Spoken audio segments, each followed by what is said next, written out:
Welcome, my name is Rajan and you are watching the Drywall Guy from the 505. This segment is the basics of painting, 101, part 11. Let's get started.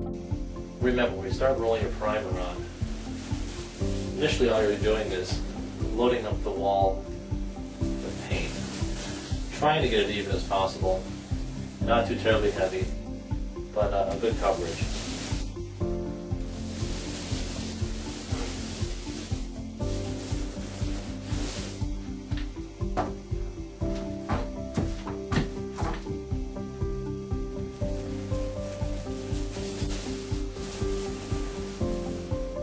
See these edges on either side of the roller, apply a little more pressure on that side to clean that off, as well as this other side.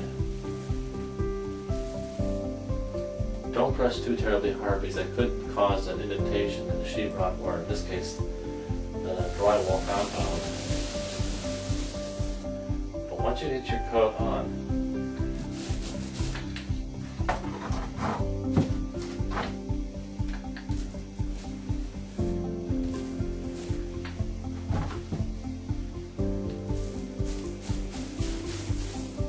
If you're enjoying the video, please like and subscribe.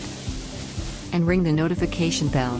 Please leave a comment below. It helps the algorithm and lets us know what other video topics you would like to see. Thank you.